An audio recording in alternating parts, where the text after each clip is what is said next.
Assalamualaikum dan salam Sarawakku sayang, bersama saya Lia Amira Anarikos. Tumpuan berita malam. Universiti Malaysia Sarawak UNIMAS memainkan peranan penting dalam membantu hasrat kerajaan Sarawak menghasilkan kepakaran dalam bidang pertanian moden. Premier Sarawak Datuk Patinggi Tan Sri Dr. Abang Abdul Rahman Zohari Tun Datuk Abang Openg berkata, ia adalah susulan daripada krisis bekalan makanan mentah yang bukan sahaja dihadapi di Malaysia tetapi juga merupakan isu di seluruh dunia. Jelasnya, UNIMAS sebagai sebuah universiti awam yang menjelang usia 30 tahun mempunyai sejumlah tenaga pakar dalam pelbagai disiplin ilmu telah bergerak seiringan dengan kerajaan Sarawak dalam membantu mentransformasikan negeri ini. Sarawak mempunyai tanah yang luas dan kita seharusnya boleh menjadi pengeksport makanan dan bukannya pengimport makanan seperti yang berlaku kini. Namun begitu, kerajaan Sarawak tidak boleh merealisasikan masa depan yang dilakar ini secara persendirian. Kerajaan memerlukan anda semua untuk menterjemahkan komitmen ini ke dalam kehidupan harian anda dan memacu kelestarian kepakaran anda ke dalam bidang masing-masing. Beliau berkata demikian ketika menyempurnakan Majlis Convocation Komemoratif UNIMAS di Dewan Tunku Abdul Rahman Putra Deta Putra UNIMAS pada Isnin.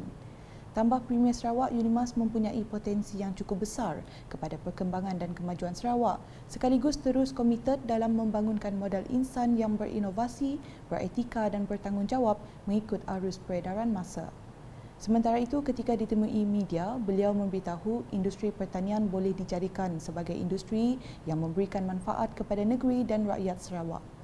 Dan juga industri pertanian bukanlah industri yang dianggap sebagai bawah, tetapi industri yang atas, yang boleh menjadi satu industri yang memberikan pulangan bukan saja kepada negeri tetapi kepada rakyat sendiri. Sebab itu tadi saya telah berunding dengan pihak UNIMAS untuk membuat makmal di luar bandar. Apabila dia ada makmal, maka mereka boleh melatih masyarakat di kawasan tersebut, termasuk petani kita, lebih-lebih lagi petani muda yang ada latar belakang. Convocation Komemoratif UNIMAS menyaksikan seramai 3,695 orang graduan memperolehi ijazah masing-masing dalam pelbagai peringkat pengajian dari ijazah Doktor Falsafah, ijazah Sarjana dan ijazah Sarjana Muda. Convocation tersebut juga adalah bagi meraikan graduan pada tahun 2020 yang layak bergraduat namun istiadatnya tidak dapat diadakan secara bersemuka susulan pandemik COVID-19. Turut disempurnakan istiadat pemasyuran Pro-Chancellor kelima UNIMAS, Datuk Amar Douglas Ugah Embas. Dalam perkembangan sama, Timbalan Premier Sarawak, Datuk Amar Douglas Ugah Embas telah dilantik sebagai Pro-Chancellor UNIMAS yang kelima. Pengisytiharan itu dibuat oleh Premier Sarawak yang juga Pro-Chancellor UNIMAS, Datuk Patinggi Tan Sri Dr. Abang Abdul Rahman Zohari Tun Datuk Abang Openg. Sesungguhnya saya berbesar hati dan akan bertanggungjawab untuk memperkasakan UNIMAS, khususnya di bumi Kenyalang yang tercinta ini.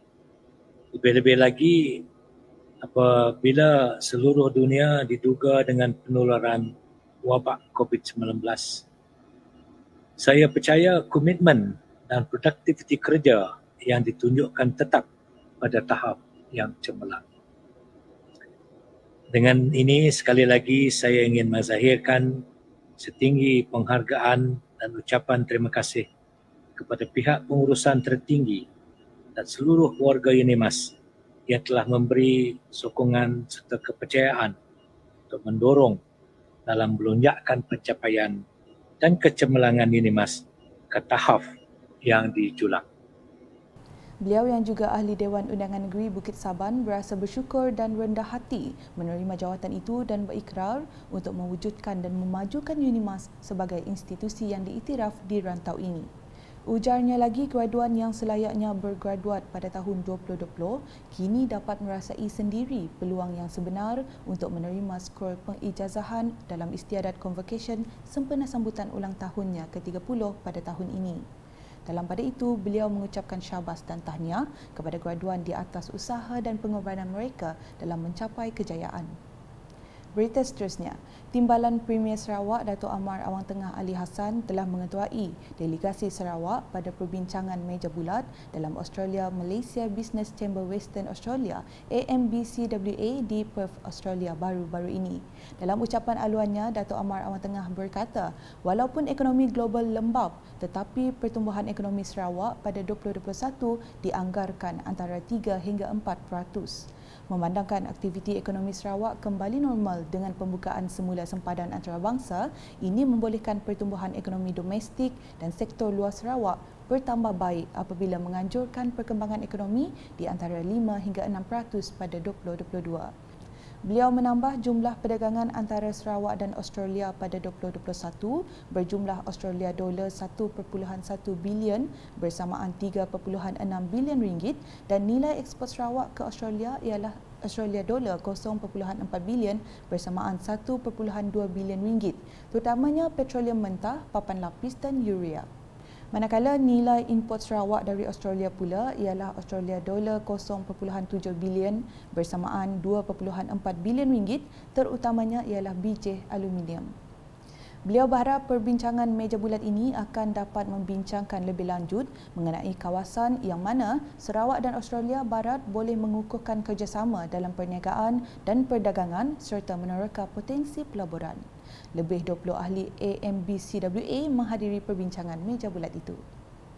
Ke perkembangan selanjutnya, masyarakat di Mukah menyambut baik dan mahu program jualan keluarga Malaysia PJKM diteruskan secara berkala untuk membantu meringankan beban ekoran kenaikan harga barangan di pasaran. Menurut Timbalan Menteri Hal Ehwal Sabah dan Sarawak Datuk Hanifah Hajar Taib, beliau amat mengalu-alukan pelaksanaan PJKM kerana ia memperlihatkan keprihatinan pemimpin terhadap keperluan dan keadaan rakyat. Beliau juga senada mahu program itu diteruskan pelaksanaannya di Mukah agar rakyat terus menikmati harga barangan yang lebih murah.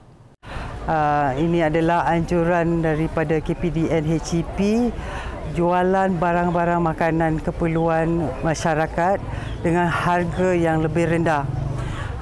Saya amat terima kasih dengan YAB Perdana Menteri Kerajaan Malaysia, Menteri dan Timbalan Menteri KPDN HEP kerana memberikan kesempatan meringankan beban rakyat dengan jualan makanan keperluan dengan harga yang lebih murah. Kami amat mengalu-alukan dari segi pelaksanaan ini kerana ia adalah satu sentuhan pemimpin-pemimpin dari segi keperluan rakyat dan memahami kekangan rakyat. Ini adalah satu inisiatif yang bagus. Beliau berkata demikian kepada UKAS semasa meninjau PJKM di tempat letak kereta Nam Leong Dalat baru-baru ini. Sementara itu, Kementerian Perdagangan Dalam Negeri dan Hal Ehwal Pengguna KPDN HEP Mukah sebagai penyelaras program telah mengadakan 6 kali PJKM di Parlimen Mukah, 2 kali di Parlimen Igan dan sekali di Parlimen Tanjung Manis. Terdahulu, Datuk Hanifah yang juga ahli Parlimen Mukah melawat tapak program pemuliharaan dan kebersihan Pantai Kaladana iaitu Pantaiku Sejahtera bersama ahli Dewan Undangan Negeri Telian Royston Valentine. Pada masa sama, Datuk Hanifah turut menyaksikan simbolik penyerahan sumbangan tong sampah untuk ditempatkan di sekitar tapak kaul Mukah oleh Sarawak Energy Berhad kepada Majlis Daerah Dalat dan Mukah. Lagi perkembangan di Mukah dengan penduduk di Rumah Panjang, Bala dan Rumah Magarat, Stuba bakal menikmati kemudahan jalan raya yang lebih baik sebaik projek menaik taraf jalan gravel yang menghubungkan kedua-dua rumah panjang itu siap dilaksanakan. Menurut ahli Dewan Undangan Negeri Darul Safi'i Ahmad, Premier Sarawak Datuk Petinggi Tan Sri Dr. Abang Abdul Rahman Zohari Tun Datuk Abang Openg telah meluluskan peruntukan sebanyak RM800,000 bagi menaik taraf jalan sepanjang 2.55 km itu yang akan dilaksanakan pada tahun ini. Salah satu projek yang berimpak tinggi di kawasan ini yang kita telah laksanakan melalui projek RTP sebelum ini iaitu daripada peruntukan saya sebagai adun dan juga peruntukan ahli parlimen sebanyak 600,000 telah berjaya menghubungkan rumah panjang ini yang sebelum ini memang sudah dapat dihubungi dengan jalan, dan sekarang ini kita menyambung lebih kurang dalam 2.2 km ke rumah Margaret di Sungai Setubah. Dan walaupun jalan ini telah pun berjaya kita hubungi, tetapi ianya belum dapat dilalui oleh kenderaan kerana masih dikategorikan sebagai jalan ban.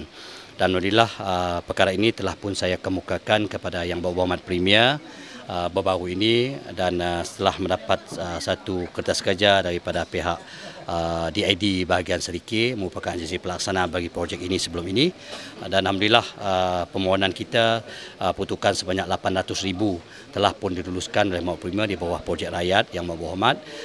Beliau memaklumkan berita gembira itu kepada UKAS semasa menghadiri Majlis Pemimpin Bersama Rakyat dan Majlis Ngiling Bidai 2022 bagi Rumah Panjang Sungai Setubah Bintangor bersama Ahli Parlimen Igan Ahmad Joni Zawawi pada Ahad. Selain itu, tambah Safi'i lagi, jalan itu kelak akan memudahkan penduduk di Rumah Panjang mengusahakan tanah mereka di sepanjang jalan berkenaan, sekaligus membantu meningkatkan sosioekonomi penduduk. Pada sebelah petang pula, Safi'i merasmikan Majlis Penangguhan Kursus Umrah Perdana Anjuran Syarikat Pengurusan Umrah Darul Hana dengan kerjasama Jawatankuasa Pengurusan Masjid Al-Muhsiniin Daerah Darul. Lebih 200 orang peserta mengambil bahagian dalam kursus tersebut. Safi'i turut menyempurnakan 2 cabutan tiket bertuah pakej umrah percuma sumbangan Syarikat Pengurusan Umrah Darul Hana. Laporan berikutnya, Pusat Kecemerlangan Teknikal Sarawak Sentex baru-baru ini telah diiktiraf sebagai hub bidang ekonomi digital oleh Perdana Menteri Malaysia Datuk Seri Ismail Sabri Yaakob. Watikah Pendidikan Teknikal dan Latihan Vocational TVET Collaboration Hub TCH tersebut telah disampaikan kepada Ketua Pegawai Eksekutif Sentex Syed Muhammad Hussein Wan Abdul Rahman semasa Majlis Perasmian Penutupan Sambutan Minggu TVET Negara MTN 2022 di Dewan Al-Jazari Politeknik Sultan Salahuddin Abdul Aziz Shah Selangor pada Jumaat. Sehubungan itu, sebagai tanda penghormatan, Syed Muhammad Hussein berbesar hati menyerahkan watikah pengiktirafan tersebut kepada Premier Sarawak Datuk Petinggi Tan Sri Dr. Abang Abdul Rahman Zohari Tun Datuk Abang Openg semasa Majlis Perasmian Expo Pendidikan Sarawak 2022 bertempat di Dewan Jamilah Wisma Adenan di Kuching pada Sabtu. Bercakap kepada media, Syed Muhammad Hussein memberitahu kejayaan yang dicapai Sentex sehingga kini adalah bukti kerja keras dan keprihatinan Premier Sarawak yang sentiasa berusaha meningkatkan segala aspek berkaitan pendidikan di negeri ini walaupun memerlukan pelaburan yang besar. Alhamdulillah sekarang we become the digital economy program.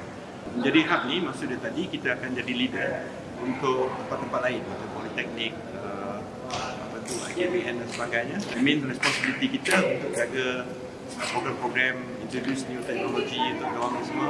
Institusi lain dekat Sarawak ni yang berkenaan dengan training apa, kita akan sedia bantu diorang untuk naikkan tahap diorang. Syllabus diorang, kita nak introduce new technology untuk diorang supaya dia seangkatan dengan Sentex lah. Memang open untuk Malaysia. Sekarang ni kita tengah aturkan lesen untuk Sentex boleh buka untuk international. Jadi student Sarawak ni Yayasan Sarawak yang tolong. Jadi kita perlukan scholarship ni dekat Sarawak ni kita tak perlu sebab kita banyak scholarship Yayasan Sarawak yang kita tolong student ni. Tak perlu bayar apa-apa pun. Kalau untuk negeri lain dia kena ada kerjasama dengan yayasan dia sendiri untuk sponsor student belajar dekat 6 kampus kita dekat Sarawak. Beliau berkata demikian semasa ditemu bual media selepas perasmian expo tersebut. TCH merupakan sebuah model ekosistem kolaborasi strategik di antara institusi TVET, kerajaan dan industri melalui perkongsian sumber, kepakaran, peralatan dan lain-lain yang berupaya menjadi pemacu kepada agenda pemerkasaan TVET negara. Melalui ekonomi digital, Kerajaan Sarawak telah memberi mandat kepada Kementerian Pendidikan, Inovasi dan Pembangunan Sarawak MEITD dan Akademi Digital Sentex dalam pembangunan kemahiran dan bakat digital. Sekian edisi malam bersama saya Lia Amira. Berita lebih lanjut boleh didapati di semua platform media sosial UKAS termasuk portal ukas.sarawak.gov.my dan UKAS Channel di YouTube. #menyebar fakta. Salam UKAS.